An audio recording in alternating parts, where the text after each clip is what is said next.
আসসালামু আলাইকুম। আশা করি সবাই ভালো আছেন। তো আমরা জানি আজকে জাতীয় বিশ্ববিদ্যালয়ের অধীনে ভর্তি পরীক্ষা অনুষ্ঠিত হয়। তো যেখানে হচ্ছে যে সাধারণ জ্ঞান হচ্ছে 20 মার্ক ছিল। তো আমরা আজকে হচ্ছে এই সাধারণ জ্ঞান নিয়ে একটু আলোচনা করব। তো এখানে অনেক সহজ প্রশ্ন ছিল। তো তারপরে হচ্ছে যে আমরা এই বিষয়গুলো নিয়ে একটু আলোচনা করব। তো যেমন আমাদের সাধারণ জ্ঞানের হচ্ছে যে প্রথম প্রশ্নটা ছিল যে উন্নয়ন লক্ষ্য অভিষ্ট এসডিজির এই লক্ষ্য কয়টা? এই লক্ষ্য হচ্ছে 17টা। তো এর লক্ষ্য হচ্ছে 17টা। তো একটা বিষয় হচ্ছে যে মনে রাখবেন, এর যে 17টা লক্ষ্য এটা হচ্ছে বিভিন্ন চাকরি পরীক্ষায় আসে। যেমন এর প্রথম লক্ষ্যটা হচ্ছে দারিদ্র্য বিলোপ, এর দ্বিতীয় লক্ষ্যটা হচ্ছে ক্ষুধা মুক্তি, এর 4 নাম্বার লক্ষ্য যেটা হচ্ছে গুণগত শিক্ষা। হ্যাঁ, এই কয়েকটা লক্ষ্য হচ্ছে যে খুব ভালো করে হচ্ছে যে মনে রাখতে হবে। তো এরপর হচ্ছে শক্তির মূল উৎস কি? এটা আমরা জানি যে শক্তির মূল উৎস হচ্ছে সূর্য। এটা আমরা সবাই জানি।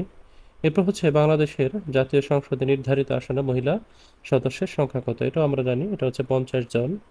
এরপর হচ্ছে বাংলাদেশের কোন জেলায় সব থেকে বেশি চা বাগান আছে? এটা হচ্ছে মৌলভীবাজার, যেখানে হচ্ছে 91টি চা বাগান আছে। তো কোন প্রাণী নিজের খাদ্য নিজে তৈরি করতে পারে? আমরা জানি যারা সবুজ উদ্ভিদ, তো তারা হচ্ছে সালোকসংশ্লেষণ প্রক্রিয়ার মাধ্যমে নিজের খাদ্য নিজে তৈরি করতে পারে। এরপর হচ্ছে নবায়নযোগ্য, অর্থাৎ যে শক্তি হচ্ছে যে কখনো শেষ হবে না, এটাই হচ্ছে নবায়নযোগ্য। যেমন হচ্ছে যে সৌরশক্তি হচ্ছে একটি নবায়নযোগ্য জ্বালানি।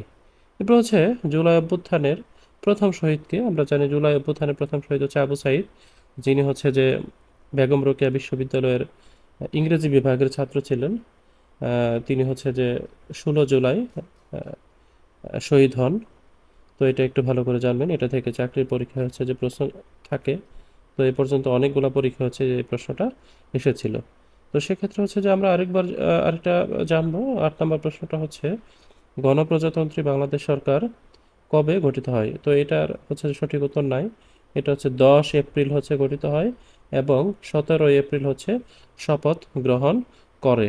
এরপর হচ্ছে স্বাধীনতা যুদ্ধে অবদানের জন্য কতজন মহিলাকে বীর প্রতীক উপাধিতে ভূষিত করা হয়? এটা আমরা জানি, এটা হচ্ছে 2 জন। একজন হচ্ছে যে তারামন বিবি এবং আরেকজন হচ্ছে সেতারা বেগম। তো এরপর হচ্ছে বাংলাদেশ কত সালে জাতিসংঘের সদস্যপদ লাভ করে? আমরা জানি বাংলাদেশ হচ্ছে যে 1974 সালে 136তম দেশ হিসেবে জাতিসংঘের সদস্যপদ লাভ করে। তো এটাও একটা গুরুত্বপূর্ণ প্রশ্ন, এটা হচ্ছে যে অবশ্যই জানা থাকতে হবে। চাকরি পরীক্ষার জন্য এটাও গুরুত্বপূর্ণ। তো এরপর হচ্ছে হ্যাঁ, এরপর প্রশ্ন হচ্ছে যে বর্তমান অন্তর্বর্তীকালীন সরকার গঠিত হয়েছিল কত তারিখে? আমরা জানি এটা হচ্ছে 8 আগস্ট 2024।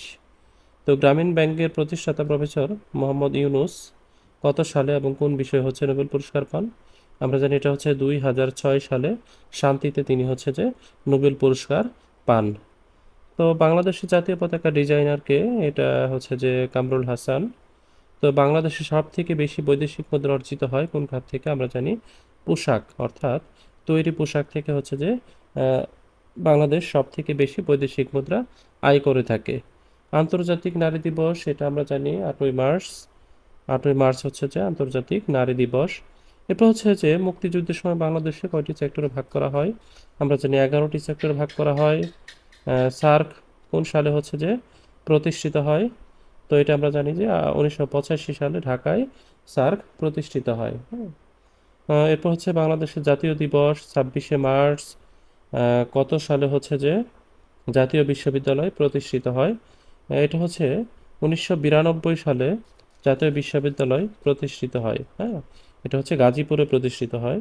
এরপর হচ্ছে যে নিচের কোন দেশে হচ্ছে সমুদ্র বন্দর নেই? এটা হচ্ছে আফগানিস্তানে হচ্ছে যে সমুদ্র বন্দর নেই। তো এই ছিল 20টি সাধারণ জ্ঞান। তো আমরা জানি চাকরির পরীক্ষার জন্য সাধারণ জ্ঞান খুবই গুরুত্বপূর্ণ। তো এগুলো একটু চর্চা করবেন।